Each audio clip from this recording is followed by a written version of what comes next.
नमस्कार, आप देख रहे हैं अपडेट इंडिया। मैं हूं आपके साथ अतुल एहसास। खास कार्यक्रम लेकर प्रजातंत्र। अभी कुछ ही देर पहले अमित शाह ने एक प्रेस कॉन्फ्रेंस की और सफाई देते हुए नजर आए अंबेडकर के बयान को लेकर। आइए जानते हैं क्या है पूरा माजरा। पिछले कई दिनों से भारत की संसद में संविधान को लेकर बहुत तीक्ष्ण चर्चाएं हो रही है। बात कभी पक्ष कभी विपक्ष के खेमे से निकलकर अपने अपने तर्कों के साथ सदन के पटल पर रखी जा रही है। मानो संविधान नहीं हो गया, एक फुटबॉल का मैच हो गया। जिसके हाथ में गेंद गई उसने उसी तरीके से किक लगा दी। पिछले दिनों संविधान पे बोलते हुए प्रधानमंत्री मोदी ने कांग्रेस और बाकी विरोधी पार्टियों पे जमकर तंज कसे। इसी कड़ी में भारत के गृह मंत्री अमित शाह ने अपनी बयानबाजी की। किसी ने सही कहा है कि इतिहास को जानना और मानना जरूरी है, पर उस पर अमल करना और वास्तविकता के साथ आगे बढ़ना बहुत कठिन है। अमित शाह ने अपने भाषण के दौरान डॉक्टर बी.आर. अम्बेडकर की विरासत पर बात की। उन्होंने कहा कि आजकल अम्बेडकर का नाम लेना एक फैशन बन गया है। अब ये एक फैशन हो गया है कि बार बार अम्बेडकर का नाम लेना। उन्होंने करीब 4 बार अम्बेडकर का नाम लिया। अम्बेडकर, अम्बेडकर, अम्बेडकर, अम्बेडकर। इतना नाम अगर भगवान का ले लेते तो 7 जन्मों तक स्वर्ग मिल जाता। इतना बोलते ही क्या था साहब, हंगामा, हंगामा और हंगामा।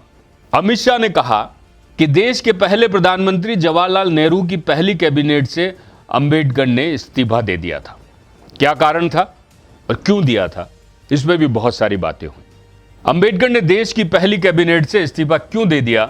उन्होंने कई बार कहा कि वह अनुसूचित जातियों और जनजातियों के साथ होने वाले व्यवहार से असंतुष्ट हैं।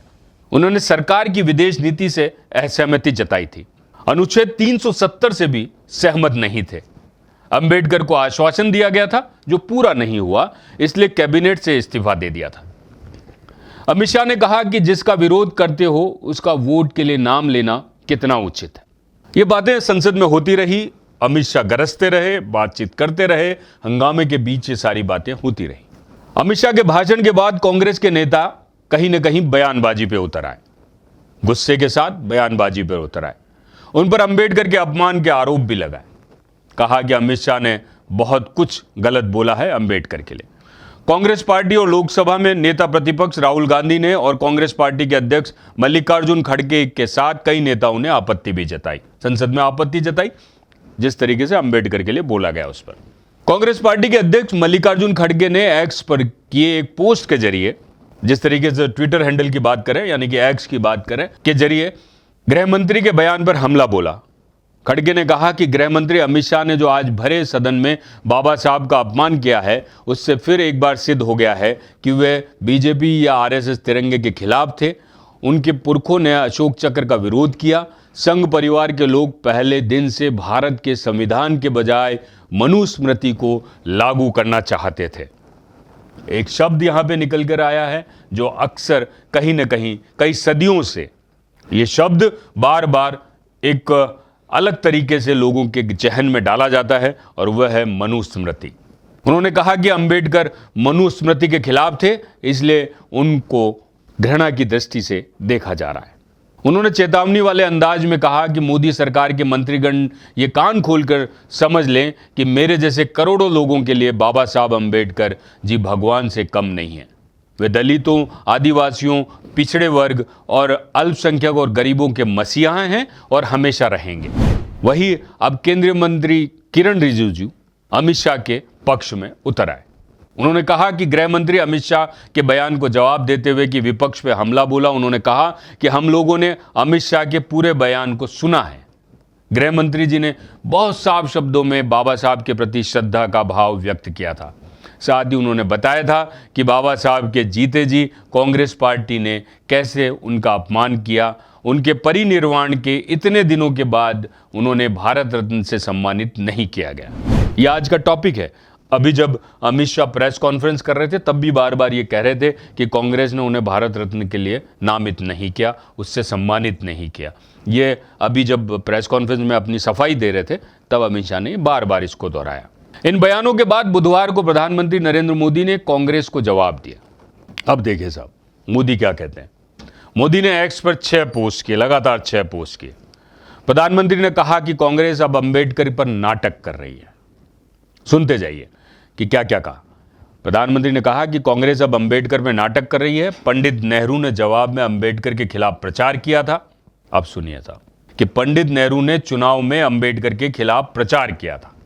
उन्हें भारत रत्न देने से कांग्रेस ने इनकार किया था। SC ST पर सबसे ज्यादा नरसंहार कांग्रेस के शासनकाल में हुए हैं। यह मोदी का बयान है साहब एक्स पे। इस मुद्दे को लेकर राजस्थान की राजधानी जयपुर में भी कांग्रेस पार्टी की तरफ से धरना प्रदर्शन हुआ और उसमें कहीं ना कहीं हल्का पुलिस बल भी प्रयोग किया गया, लाठीचार्ज भी हुआ और पानी के कैनन से भी वार किया गया। प्रदर्शन में पायलट और गहलोत लंबे समय बाद एक ही मंच पर दिखे। ये एक और नई बात है साहब कि कहीं ना कहीं ये प्रदर्शन चल रहा था, उसके बाद पायलट और गहलोत एक ही मंच पर बड़े लंबे समय बाद एक ही मंच पर दिखे। अभी थोड़े दिन पहले जब हमने एक खबर चलाई थी कि एक मीटिंग हुई थी, उसमें से पायलट की फोटो गायब कर दी गई थी, तो उस पर भी बवाल हुआ था। कोई बात नहीं, चलिए जब ये दोनों साथ में दिखे हैं तो शायद ये संविधान की ताकत है कि दोनों एक साथ एक मंच पर नजर आए। इस दौरान राजस्थान के पूर्व मुख्यमंत्री अशोक गहलोत ने कहा कि अमित शाह का बयान न केवल संविधान के प्रति भाजपा की विचारधारा को उजागर करता है, बल्कि ये बाबा साहब अंबेडकर के योगदान को नकारने की कोशिश भी है। कांग्रेस का आरोप है कि यह मानसिकता संविधान के मूलभूत सिद्धांतों को बदलने की दिशा में एक खतरनाक कदम हो सकती है। इस दौरान पूर्व उप मुख्यमंत्री सचिन पायलट ने कहा कि अमित शाह के अंबेडकर के बयान को लेकर पूरी भाजपा को देश से माफी मांगनी चाहिए।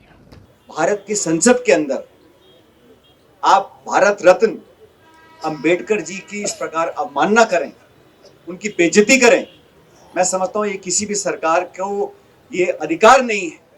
उन्हें माफी मांगनी चाहिए। पूरे देश से भारतीय जनता पार्टी को माफी मांगनी पड़ेगी कि आपने अंबेडकर जी का जो सरेआम, ये बंद कमरे में नहीं कहा, सदन के पटल पर कहा है।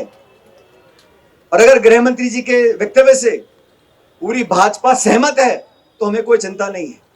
लेकिन भारतीय जनता पार्टी में अगर एक भी ऐसा नेता है जिसे लगता है कि अंबेडकर जी ने भारत के संविधान को लिखा था, उनकी बेइज्जती, उनकी अवमानना नहीं होनी चाहिए थी, तो पूरी भाजपा को माफी मांगनी चाहिए इस प्रकार अंबेडकर साहब की जो बेइज्जती उन्होंने करी। उधर PCC अध्यक्ष गोविंद सिंह डोटासरा भी कहां पीछे रहने वाले थे। उन्होंने कहा कि ये संविधान में बदलाव इसलिए करना चाहते हैं क्योंकि इन्हें संविधान में अंबेडकर का नाम होने की तकलीफ है। संविधान और अंबेडकर से ही नहीं, इनको महात्मा गांधी से भी नफरत है। अब इन्होंने एक नया राग छेड़ दिया।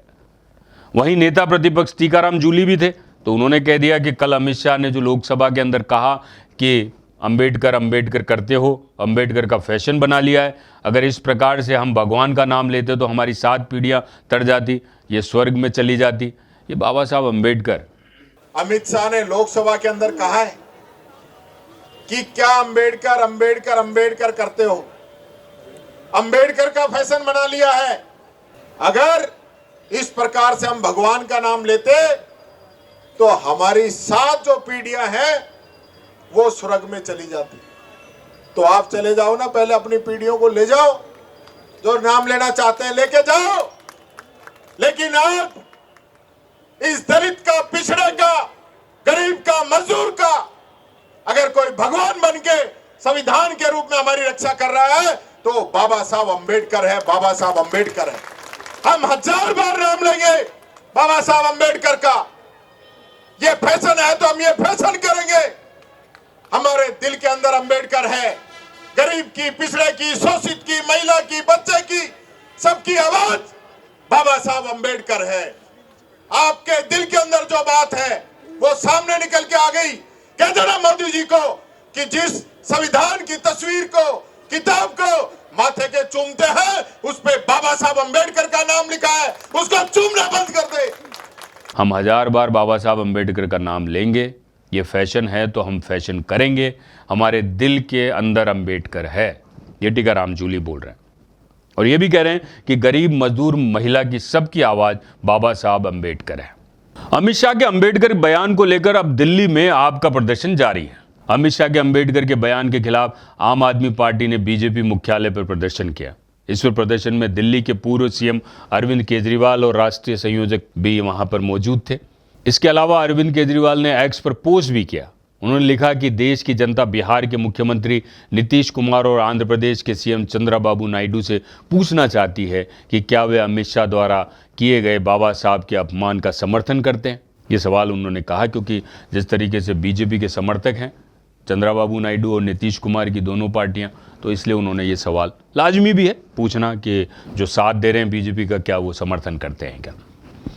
अमित शाह के अंबेडकर के बयान को लेकर पश्चिम बंगाल और चंडीगढ़ में भी कांग्रेस का प्रदर्शन जारी। गृह मंत्री अमित शाह के राज्यसभा में भारत रत्न की बी आर अंबेडकर पर दिए गए बयान के खिलाफ कांग्रेस का विरोध प्रदर्शन जारी है।